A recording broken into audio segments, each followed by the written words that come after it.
Good morning बच्चों। आज हम लोग हिंदी लिटरेचर में लेसन 2 आधा इनाम के प्रश्न उत्तर का कार्य करेंगे। बच्चों, आप लोगों ने कल क्वेश्चन नंबर 1 और क्वेश्चन नंबर 2 किया था ना बच्चों। वहाँ तक अब आपको ये देखना है कहानी में आगे हम लोगों ने क्या पढ़ा था कि मछुआरे ने इनाम में क्या मांगा। तो बच्चों हमें ये बताना है कि मछुआरे ने इनाम में क्या मांगा था। तो इनाम में जो उसने मांगा था वो क्यों मांगा था बच्चों, इसलिए आपको मैंने बताया था ना कहानी में कि दरबान ने मछुआरे से दरबार में जाने के लिए उससे कहा था कि तुम्हें जो इनाम वहाँ मिलेगा उसका आधा इनाम तुम मुझे दोगे। तब दरबान ने मछुआरे को दरबार में जाने की इजाज़त दी थी, है ना बच्चों। इसलिए क्वेश्चन में पूछ रहा है बच्चों आपसे कि मछुआरे ने इनाम में क्या मांगा। तो बच्चों आपको वही बताना है जो आपने कहानी में पढ़ा था कि मछुआरे ने इनाम में 100 कोड़े अपनी पीठ पर मारने का इनाम मांगा था।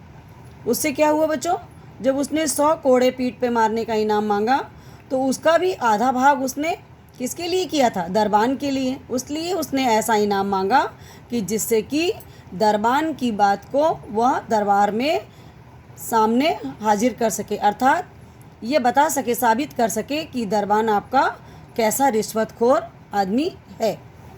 तो इस कहानी के अकॉर्डिंग बच्चों क्वेश्चन में आपने पूछा गया कि इनाम में क्या मांगा, तो आपने देखा कि मछुआरे ने इनाम में धन दौलत नहीं मांगे थे, बल्कि क्या मांगा था, 100 कोड़े अपनी पीठ पर मारने का इनाम मांगा, जिसमें से 50 कोड़े उसने स्वयं अपनी पीठ पर मार खाई और 50 कोड़े उसने दरबान के लिए रोक दिए। कहा कि दरबार में अब उसको बुलाया जाए दरबान को और बाकी के 50 कोड़े उसकी पीठ पर लगाए जाएं।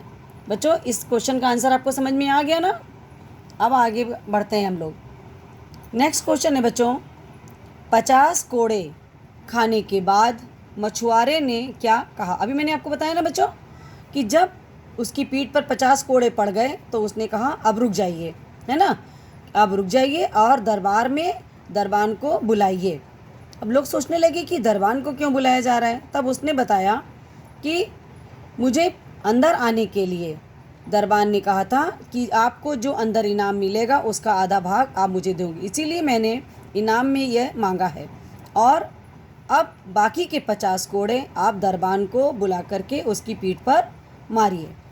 तो 50 कोड़े खाने के बाद मछुआरे ने क्या कहा बच्चों, कहा कि 50 कोड़े खाने के बाद मछुआरे ने कहा बस राजन अब रुक जाइए, अब सिपाही से कहिए कि वह मुझे कोड़े ना मारे, क्या करे बल्कि दरबार में दरबान को बुलाइए और बाकी के कोड़े उसको इनाम में दीजिए। बच्चों यहाँ तक कहानी आपको समझ में आ गई थी ना। अब देखिए आगे क्या बता रहे हैं कि राजा ने दरबान को नौकरी से क्यों निकाला। अब आपको समझ में आ गया ना बच्चों कि दरबान को राजा ने नौकरी से क्यों निकाला था। इसलिए कि उसने मछुआरे से बच्चों अंदर आने की रिश्वत मांगी थी। ठीक है बच्चों। अब देखिए दरबान ने मछुआरे से दरबार में आने के लिए रिश्वत मांगी थी, इसलिए राजा ने दरबान को नौकरी से निकाल दिया।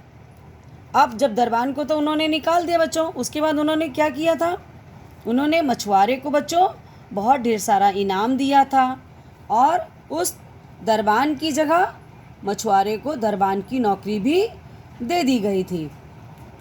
अब देखिए राजा ने दरबान को नौकरी से क्यों निकाला बच्चों, कि दरबान ने मछुआरे से दरबार में आने के लिए रिश्वत मांगी थी, इसलिए राजा ने दरबान को नौकरी से निकाल दिया। अब बच्चों यहाँ तक आपने देखा हम लोगों ने कल के दोनों क्वेश्चन आंसर के बाद आज हम लोगों ने तीसरा क्वेश्चन क्या किया है कि मछुआरे ने इनाम में क्या मांगा। बच्चों आपको मैंने बताया मछुआरे ने इनाम में 100 कोड़े अपनी पीठ पर मारने का इनाम मांगा। ये हो गया बच्चों क्वेश्चन नंबर 3। क्वेश्चन नंबर 4 देखिए, 50 कोड़े खाने के बाद मछुआरे ने क्या कहा। 50 कोड़े खाने के बाद मछुआरे ने कहा बस राजन अब सिपाही से कहिए कि वह मुझे कोड़े ना मारे। अब देखिए नेक्स्ट क्वेश्चन नंबर 5, राजा ने दरबान को नौकरी से क्यों निकाला? तो देखिए बच्चों, आंसर है दरबान ने मछुआरे को दरबार में आने के लिए रिश्वत मांगी थी, इसलिए राजा ने दरबान को नौकरी से निकाल दिया। बच्चों, आज हमारे क्वेश्चन आंसर का कार्य कंप्लीट हो गया। आप अपनी कॉपी पर ये अति लघु और लघु पूरे क्वेश्चन आंसर अपनी कॉपी पर इसी तरह ब्लू और ब्लैक से जैसे मैंने लिखा है ऐसे अपनी कॉपी पर लिखेंगे। उसके बाद बच्चों, होमवर्क में आपने जो लघु प्रश्नोत्तर किए थे उन्हें आप याद करेंगे। धन्यवाद। अब देखिए संस्कृत। संस्कृत में देखिए बच्चों, लेसन 2 चल रहा था बच्चों, दीपावली। अभी तक हम लोगों ने दीपावली के बारे में जाना कि दीपावली का त्यौहार कब मनाया जाता है। हम लोगों ने आप देखा था ना, कार्तिक मास की अमावस्या के दिन मनाया जाता है। उसके बाद बच्चों हम लोगों ने क्या पढ़ा था कि दीपावली क्यों मनाई जाती है। तो आपको मैंने बताया था कहानी में कि दीपावली मनाई जाती है जब रावण का वध करके अपने भाई लक्ष्मण और सीता के साथ वापस लौटे थे अयोध्या, तब लोगों ने वहाँ के दीप जला करके उनका स्वागत किया था बच्चों। ठीक है। और आपको मैंने एक चीज़ और बताई थी इसमें कि दीपावली में एक दोष भी होता है इस त्यौहार में। क्या होता है बच्चों? उस दिन कुछ लोग दीपावली पर क्या करते हैं? जुए का खेल खेलते हैं, धृत क्रीड़ा करते हैं, है ना बच्चों, जो कि बहुत बुरी चीज़ होती है और अनर्थकारी होती है। और पटाखे फोड़ते हैं। उस पटाखों से क्या होता है बच्चों? प्रदूषण फैलता है, जो हमारे जीवन के लिए बहुत हानिकारक होता है। इस तरह से आपके लेसन में ये पूरी चीज़ें दी गई थी जो कि मैंने आपको एक्सप्लेन की थी। उसके बाद हम लोगों ने इसमें क्या किया? फिलअप किया था। उसी लेसन के अकॉर्डिंग आज आप लोग क्या करने जा रहे हो बच्चों? एक्सरसाइज गा। निम्नलिखित का सुमेल कीजिए। सुमेल का मतलब होता है बच्चों मिलान। आप जब अपनी कॉपी पे लिखिएगा तो सामने सामने लिखिएगा आंसर। ठीक है बच्चों? देखिए जैसे आ और बा 2 कॉलम बनाइएगा। सबसे पहले देखिए आ वाला कॉलम में दीपावली, कार्तिक मासस्य, रावणस्य वधम, विस्फोटक पदार्थान, प्रमुख दोष। ठीक है बच्चों? अब हम लोग इधर देखेंगे, इनके आंसर लिखे हैं। पहला में हम लोगों ने ऊपर लिखा है, देखिए ध्वनि वायु प्रदूषणम, द्रुत क्रीडाम, प्रमुख उत्सव, अमावस्याम, श्री रामचंद्र। अब आपको देखना है बच्चों कौन सा आंसर किसका है। तो दीपावली क्या है बच्चों? हमने आपको बताया था ना, हमारे देश का प्रमुख उत्सव है। तो आप इसको ऐसे करके मिलान भी कर सकते हैं और सामने भी लिख सकते हैं इस तरह से बच्चों, ये प्रमुख उत्सव। ठीक है बच्चों? सेकंड देखिए कार्तिक मासस्य। कार्तिक मासस्य कौन सा दिन था? अमावस्याम। तो ये अमावस्याम के पास आपकी ये लाइन आ गई। ठीक है। फिर देखिए रावणस्य वधम। रावणस का वधम किसने किया था बच्चों? श्री रामचंद्र जी ने। तो इसको हम यहाँ मिला देंगे रावणस वधम को श्री रामचंद्र जी से। अब देखिए विस्फोटक पदार्थान, ये क्या है बच्चों? हमने बताया था ना आपको, जो पटाखे बजाए जाते हैं उनको क्या होता है? उनसे ध्वनि वायु प्रदूषण होता है। तो विस्फोटक पदार्थ को ध्वनि वायु प्रदूषण से मिला दिया। ये बच्चों ये इसका आंसर हो गया। अब देखिए प्रमुख दोष। प्रमुख दोष में किसे मिलाएंगे बच्चों? द्रुत क्रीडाम। बताया था मैंने ना, जुए का खेल।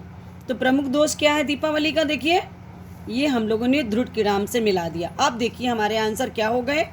दीपावली, अमावस्याम, दीपावली प्रमुख उत्सव, कार्तिक मासस्य अमावस्याम, रावणस्य वधम श्री रामचंद्र, विस्फोटक पदार्थान ध्वनि वायु प्रदूषणम, प्रमुख दोष क्या है? द्युत क्रीडाम।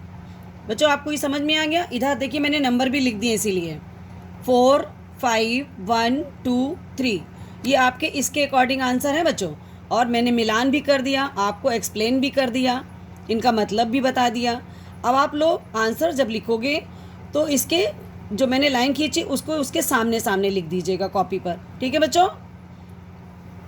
इसके बाद हम लोग संस्कृत में इसके पहले जो वर्क हुआ था उसे आप लेसन 1 का वो आप याद करोगे। ठीक है बच्चों,